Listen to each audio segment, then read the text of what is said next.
Well, hello. Hello. Welcome to the Exit Festival. Thank you very much. Nice to be here. Have you heard anything about this festival before you came here?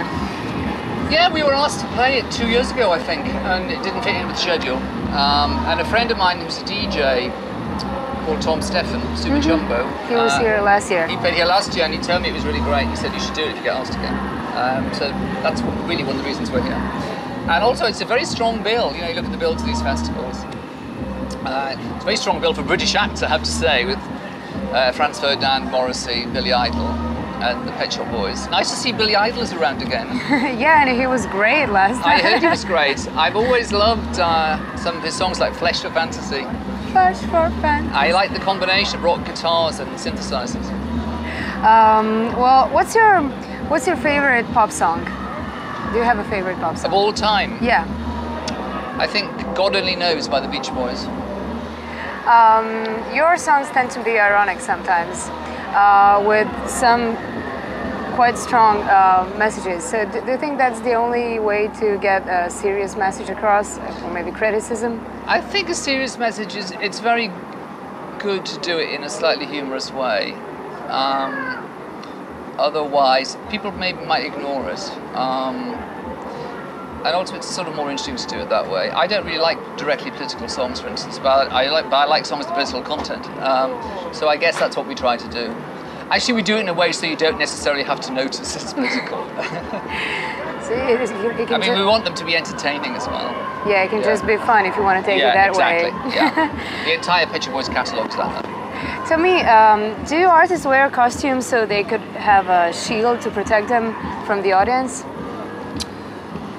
That's a good question. When we first started touring, we didn't tour for the first 5 years of our career. We used to have big shows, firstly because we didn't want to do a traditional rock show. And secondly, we'd never performed live before. So we just thought we didn't want it to be boring, that was it really. We wanted to put on a show. And also it was to hide behind the dancers a bit. But we did these very spectacular shows. And then the last tour we did 4 years ago, we did the exact opposite. We presented the Pet Shop Boys as musicians because we thought no one thinks of us like that. They think of synthesizers and they think of costumes and stuff. We wanted to do it a different way. And for me personally, that was a very big learning experience because I had nothing else to rely on.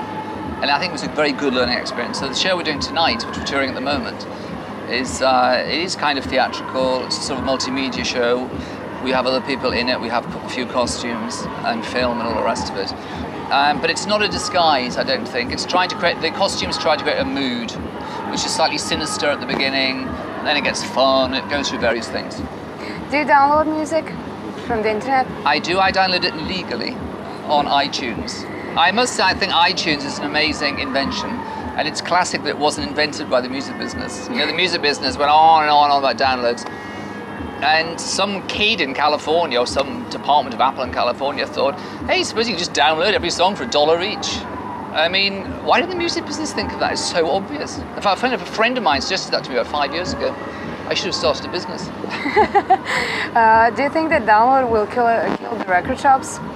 I don't think it should. I'll tell you why. It's not as good quality. I'm afraid there's no comparison in quality. MP3s are convenient. But you know what, I was at some place the other night and they were DJing with a laptop. I can't think where it was now, in Vienna I think it was. And I said, you know, MP3s have got no bottom end, no top end, and no middle. I don't know, they sort of sound flat. But they're very convenient. You've been around in the mainstream for a long time. So, what would you say to a kid who's just starting to make music? How to stay stay there for so long? Well, my advice to anyone would be try to do something different. Be unique. Don't copy people. Don't just try and sound like Nirvana or whatever, or the latest thing. Try and do something different. Mix up different kinds of music in a way they've never been mixed up before. That's the way to do it. Okay, and the last question. How do you feel in our studio now, since this is your second try here? Say it again. How do you feel in our studio? Because this is your second try to come in. I prefer without the robots. I'm not sure about the wallpaper though. So you didn't want to come in because of the robots? No, because someone says they're answering social questions, which I don't really do. But you already did. Well, there you are. That's the Pet Shop Boys for you. Okay, thank you very, very much Okay, thank you. for your Bye-bye. time.